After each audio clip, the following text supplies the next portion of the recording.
TikTok family, what's good with you? YouTube family, what's good with you?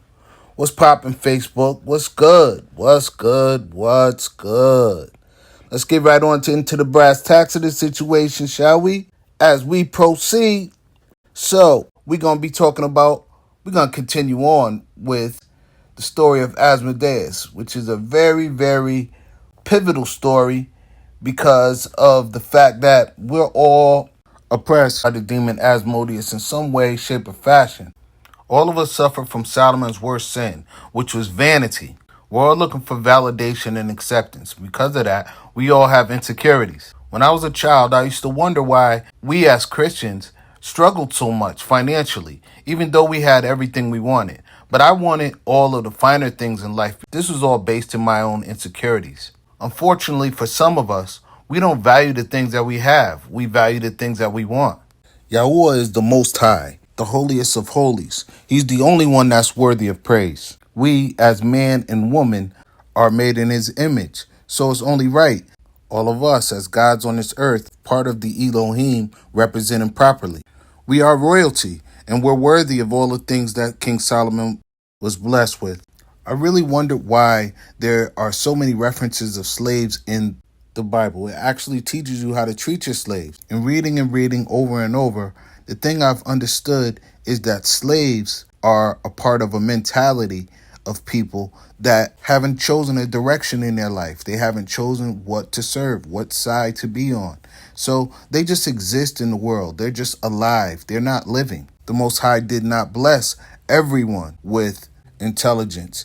These are the things that were corrupted before the flood. So as is above, so is below. There must be a hierarchy of human beings also. When Cain killed his brother Abel and lied to God and mocked him to his face, instead of striking him down, Yahweh gave him grace. I did not understand this in the beginning, but as I read and as I absorb the information, I understand that the mark he gave Cain was actually a protection. It was his line of royalty. He gave him the intelligence to align with his bloodline, which was violence and evil. King Solomon represents the line of Yahweh, the Most High God, in his pursuit to build a temple in his mind. We must build our temple with the perfect parameters. Yahuwah is perfection and peace. We must build our temple with these in consideration. Yahweh gifted Solomon with every possible thing you could possibly have. Long life, more riches than could be imagined, intelligence with knowledge and wisdom of all things in the earth, the respect and admiration of everyone that he came across, and he was also gifted with the greatest kingdom in the world, the Promised Land. Yet he fell. He lost everything. I'm presenting this information in a way that I actually use this information, in a way that it actually helps me in my life. It helps me to understand the things that happen in my life and what to do when things happen in my life. It helps me to focus on the will of the Most High and become part of the Elohim instead of being my own God, a Luciferian. We are the Yahudim. We are the lost tribes of Judah. We are those dry bones that will be gathered together. We are now experiencing the new Exodus, and we will inherit the new Promised Land. Again, we are experiencing the new Exodus right now, and I'm preparing these videos to prepare our minds and our bodies and our souls for all of this that we're coming into at this special time. So now, without further ado, from the book of Tobit, this is the story of Sara and her fight with Asmodeus to consummate her marriage with Tobias and become one flesh, one soul. The story starts in Medea, in a small city called Ecbatana. Sara grew up there as a child. Her father's name was Regal. She was not famous, and she was not a queen. She was just a father's daughter with a life that should have been simple.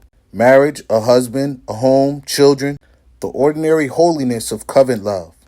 That dream of a simple life was destroyed 7 times. 7 times a husband was brought to her. 7 times her home was prepared for the wedding night. And 7 times Asmodeus, the demon king, destroyed that future. He hated the holiness of the covenant between a man and a woman. He was jealous of the love that a woman could give her family and her husband. He envied the man for having such a woman. Asmodeus moved in and strangled her husbands before they could consummate the marriage and become one flesh. He knew that if the man and the woman became one flesh, he would bow to them as his God on this earth. He was once human, but died as a mixed breed.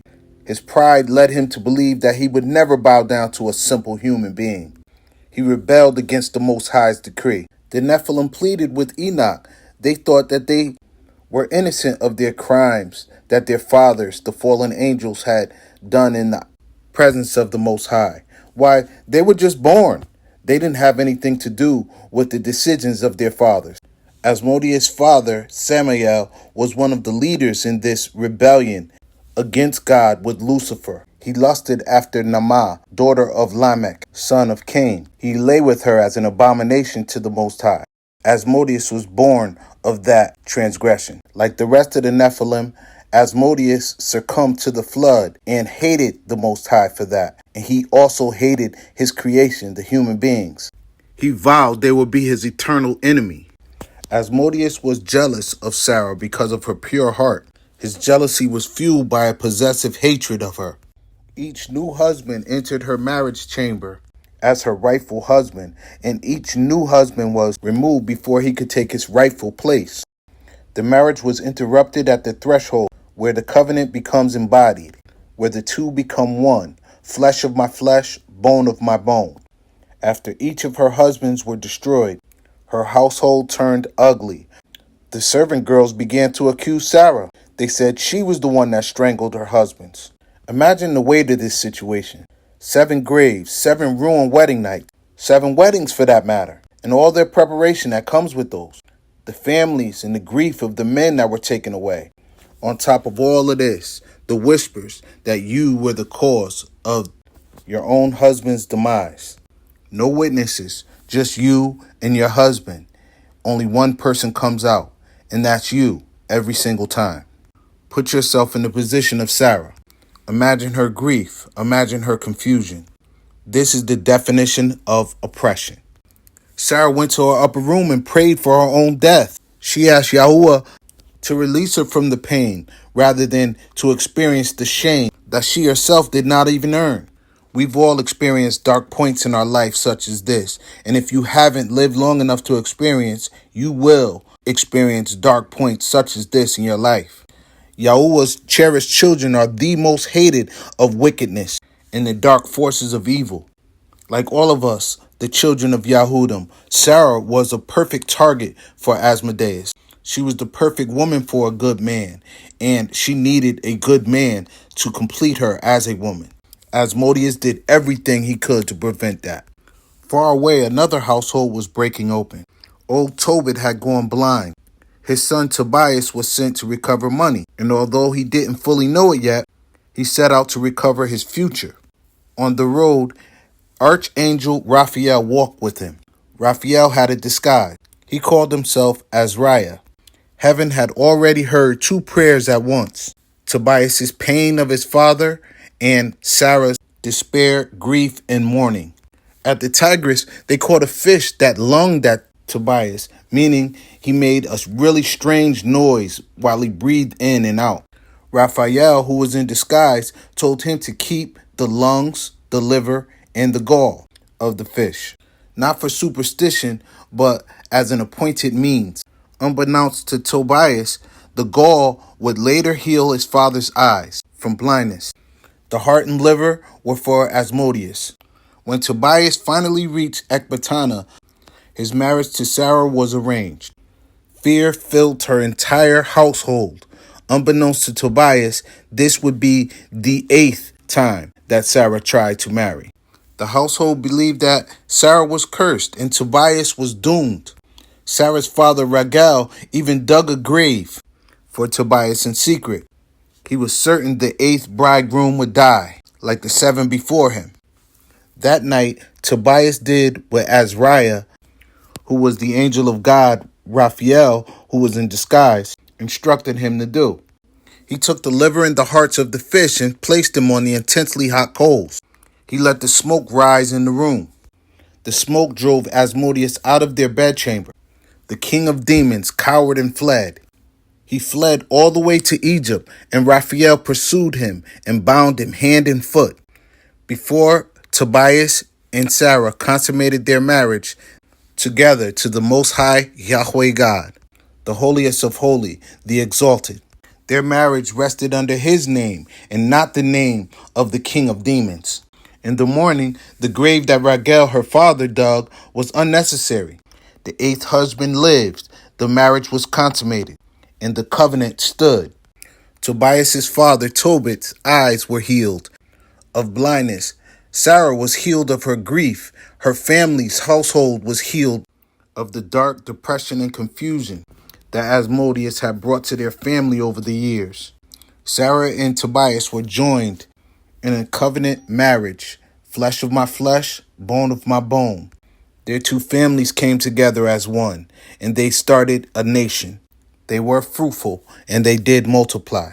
Asmodeus and his demons can dominate for what seems to be a long time. He will not prevail when heaven's appointed are obedient, and their human act meets Yahuwah in the same room, his will to be done, on earth as it is in heaven. We got a whole lot to unpack in this story, but before we do, let me make things crystal clear on what I said about slavery earlier in this video. Now, I get it. My family comes from slavery. We had Jim Crow and we had slavery coming from the transatlantic slave trade. So I understand what forced slavery is. The slavery I'm talking about is a choice. It's the choice that you make that someone else is going to take care of you. It's the entitlement that I'm talking about. That level of slavery, that's what I'm talking about. The great people of Israel didn't lay down for slavery. Neither did the 12 tribes of Judah. The greatest people in this world go through the worst adversity. I understand that totally. So now that we got that all cleared up, let's move on. The movie The Pope's Exorcism was a spin on Asmodeus. The movie was kind of mid, so I was really disappointed, especially being that Russell Crowe is one of my favorite actors. Well, being honest, I don't know about favorite, but I like him as an actor. Let's put it that way. The demon in this movie was Asmodeus. I believe they combined it with an exorcism kind of movie, but the body of the movie was centered around this story that I just told about Sara and Tobias. The only thing different is, instead of it just being Sara that's oppressed, it's the family that's oppressed. The rest of the movie just moves into the basic Pope exorcism type of a plot, where the Pope gets possessed and the child gets possessed and the Pope takes on the possession of the child. Same old thing. That's what made it really mid kind of a movie. The point is still the same. The mother loses her husband because Asmodeus took her from him in a car accident. So back to Asmodeus taking the life of the husband. It also shows the lustful nature of Asmodeus, and it shows wrath. The wrath that he has on the Pope, which is Russell Crowe's character, because he cast him out into a pig. That's enough of that movie. I just basically talked about that movie because Asmodeus is kind of the star of the movie. Look, this movie really hit home for me because Asmodeus really works in my life. The death that Asmodeus gives you is not always a physical death. Sometimes it's a financial death. Sometimes it's a spiritual death. Like you can feel it in divorce is a grieving, heartbreak, and despair. The children go through a death. You can really feel the gravity of the spiritual bond being broken. I'm still healing from my second divorce. I'm still healing financially, mentally, emotionally. It's definitely a death.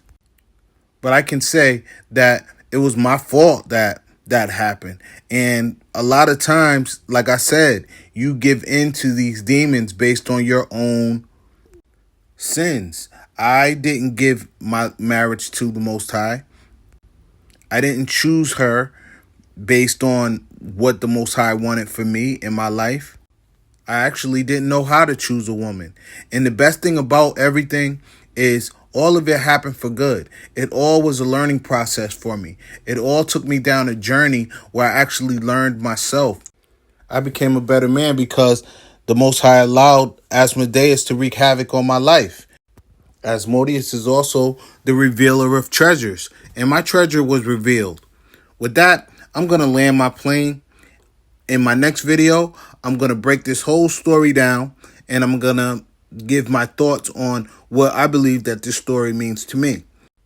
And finally, I'm going to talk about how King Solomon acquired the Shamir worm from Asmodeus.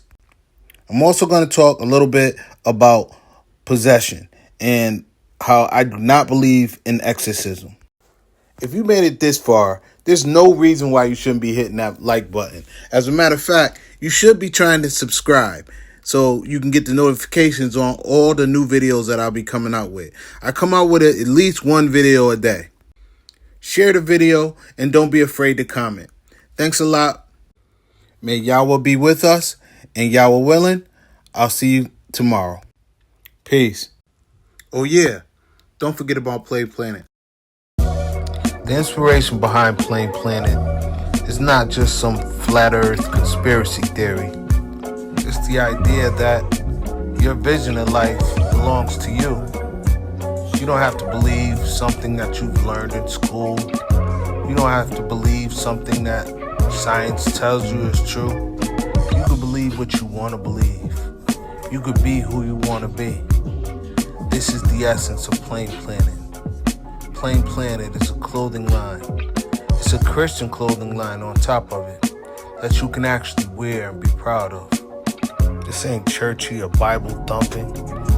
This is a quality streetwear brand. This is Plain Planet. Clothing you can believe in. Dreams come true, and I wonder if you know.